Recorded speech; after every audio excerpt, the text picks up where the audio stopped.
नमस्कार दोस्तों, अंगिरा ज्योतिष पीठ के चैनल में आपका एक बार फिर स्वागत है। मैं आचार्य मुनीश एक बार फिर आपके सामने एक नया वीडियो, एक नया टॉपिक। मेरा आज का टॉपिक है चंद्रमा और शनि की युति। चंद्रमा और शनि की युति को हमारे ज्योतिष के शास्त्रों में विष योग के नाम से प्रचलित किया गया है या लिखा गया है। आज भी ये कॉम्बिनेशन विष योग के नाम से ही जाना जाता है। हम आज की अपनी इस वीडियो में ये देखेंगे कि क्या विष योग हमारे को सच में खराब रिजल्ट देता है। क्या ये विष योग के कारण हमारी जिंदगी में सच में समस्याएं उत्पन्न होती हैं। हम कुछ एक टॉपिक्स पर आज अपनी इस वीडियो में बात करेंगे। देखिए, सबसे पहले तो समझते हैं चंद्रमा और शनि है क्या। इस पूरे टॉपिक में समझने वाली जो बात है वो ये है कि मेरे दोस्तों, आप सभी जानते हैं कि चंद्रमा एक फास्ट मूविंग प्लैनेट है। मात्र 2.25 दिन में ये अपना राशि का एक चक्र पूरा कर देता है। और वहीं दूसरी तरफ शनि 2.5 साल में एक राशि का चक्र पूरा करता है। तो जहां चंद्रमा को अपना काम करने की जल्दी है, वहीं शनि को काम करने की कोई जल्दी नहीं है। उसके पास एक राशि में काम करने के लिए 2.5 ईयर्स हैं। तो इन दोनों के बेसिक जो नेचर है, इन दोनों प्लैनेट्स की बेसिक नेचर ही अपने आप में मैच नहीं करती।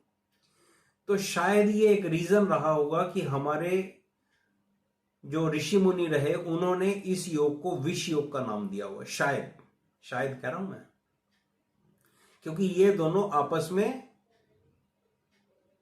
एक जैसे ग्रह हैं ही नहीं। एक को काम करने की जल्दी है और दूसरे को कोई जल्दी नहीं है। और शनि को एक बड़ी समस्या है, शनि को एक बड़ी प्रॉब्लम है। शनि को जो बड़ी प्रॉब्लम है वो ये है कि शनि ये चाहता है कि मैं जो भी काम करूं वो परफेक्शन से करूं, आराम से करूं, मोहब्बत से करूं, सब चीजों को समझ के करूं, और उसके बाद मैं इस काम के अंदर परफेक्ट हो जाऊं, तब मैं अपनी चीज को एग्जीक्यूट करूंगा। लेकिन वहीं चंद्रमा को बहुत जल्दी है आगे निकलने की। हम ये सारी बात कुछ एक कुंडलियों के माध्यम से समझने की कोशिश करेंगे। मुझे आशा है मेरा आज का वीडियो आप लोगों को पसंद आएगा। जो लोग मेरे चैनल पर नए हैं वो लोग प्लीज मेरे चैनल को लाइक, सब्सक्राइब करें और शेयर भी करें। तो चंद्रमा और शनि की युति को हमें आज के संदर्भ में देखना है। आज के संदर्भ में अब हम 2022 में बैठे हैं और हमारा देश आज चांद पर पहुंच गया है और मंगल पर हमने यान भेज दिया है। हमारा देश काल देश पात्र के अनुसार टेक्नोलॉजी के क्षेत्र में विश्व के टॉप 5 या 6 कंट्रीज में खड़ा हुआ है। तो जिस वक्त ये योग लिखा गया आज से हजारों हजार साल पहले, तब की परिस्थितियां अलग थीं और आज 2022 की परिस्थितियां अलग है। इस बात पे ध्यान रखने की बहुत सख्त जरूरत है। शनि और चंद्रमा की युति आपको एक उच्च कोटि का कह रहा हूं मैं, एक उच्च कोटि का सन्यासी भी बनाती है। लेकिन आज मैं सन्यासियों की जन्म कुंडलियों पर बात नहीं करूंगा। मैं आज कुछ 1-2 जन्म पत्रियां आप लोगों के सामने लगाने जा रहा हूं जो बहुत पॉपुलर लोग हैं। और मैं जानबूझकर पॉपुलर लोगों की हॉरोस्कोप लगाता हूं जिससे मैं आपको यह समझा सकूं कि जो ये योग के कुछ एक रिजल्ट बताए गए हैं, या जो लेफ्ट राइट इधर उधर पंडित बैठे हुए हैं, या जो लोग बैठे हुए हैं जिनकी नॉलेज आधी अधूरी है, वो लोग इसको अंडरस्टैंड करें कि किस तरह से विष योग को हम डिकोड कर सकते हैं। हमेशा विष योग खराब रिजल्ट नहीं देता, इस बात को आप बिल्कुल ध्यान रखें। सिर्फ ये एक बहुत बड़ा रीजन है कि मैं मशहूर लोगों की कुंडलियां लगाता हूं, जिससे आपको पता लगे कि हर बार किसी XYZ खराब रिजल्ट के एक जैसे रिजल्ट नहीं मिलते। और अगर इस योग के खराब रिजल्ट मिलते भी हैं तो उसके कारण, उसके रीजंस कुछ और भी हो सकते हैं। तो मैं सबसे पहले एक कुंडली लगा रहा हूं, इस कुंडली पर आप ध्यान दें। मेरी सबसे पहली कुंडली है दिल्ली के सीएम श्री अरविंद केजरीवाल की। अब ये कुंडली आपकी स्क्रीन पर है, आप लोग देख सकते हैं। सिंह लगन की कुंडली है और बृहस्पति और शनि का योग 9th हाउस में बना हुआ है। देखिए, जब भी आप चंद्रमा और शनि का योग विष योग 9th हाउस में बना हुआ है। तो जब भी आप ये देखें कि एक ग्रह की युति हो रही है, तो आपको इन चीजों का ध्यान देने की बहुत सख्त जरूरत है कि क्या ये युति राजयोग वाली तो नहीं है। तो अगर वो राजयोग वाली युति है तो फिर तो उसके राजयोग वाले रिजल्ट मिलेंगे, फिर ये विष योग वाले रिजल्ट नहीं मिलेंगे। आपको ये ध्यान देने की बड़ी सख्त जरूरत है। तो अब ये अरविंद केजरीवाल साहब की जन्मपत्री आपकी कुंडली में स्क्रीन पर सामने लगी हुई है। चंद्रमा और शनि केजरीवाल साहब के 9th हाउस में है, सो कॉल्ड विष योग। अब यहां पर एक चीज जो देखने वाली है वो ये देखने वाली है कि इस चंद्रमा और शनि की युति के ऊपर बृहस्पति की दृष्टि है।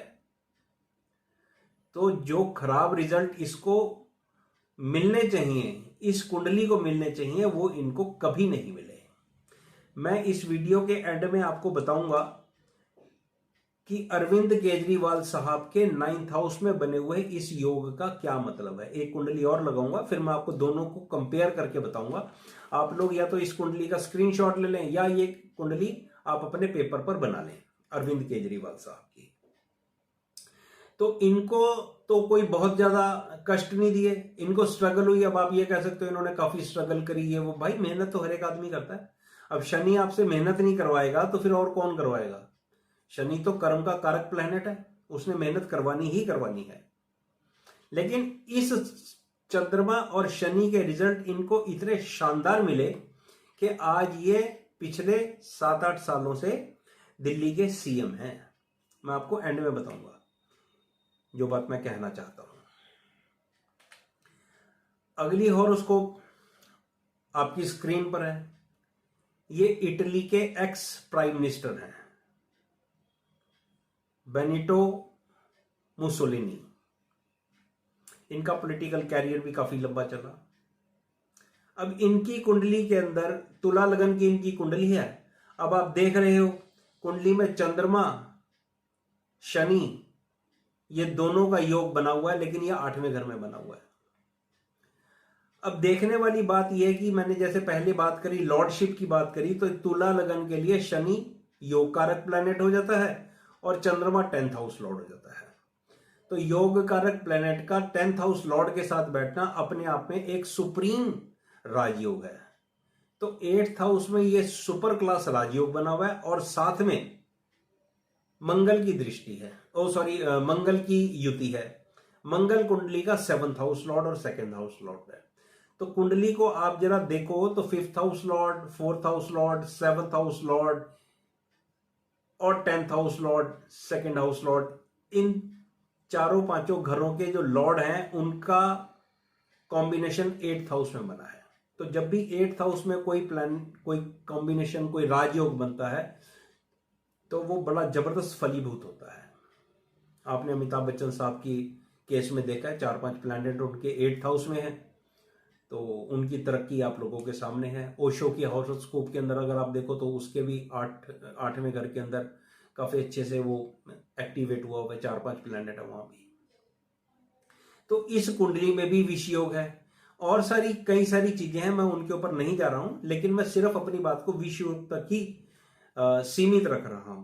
तो यहां पर देखो, अगर विष योग आपको सीएम बना दे, प्राइम मिनिस्टर बना दे, एक पॉपुलर आदमी बना दे, तो फिर विष योग तो अच्छा हुआ ना यार, खराब नहीं हुआ।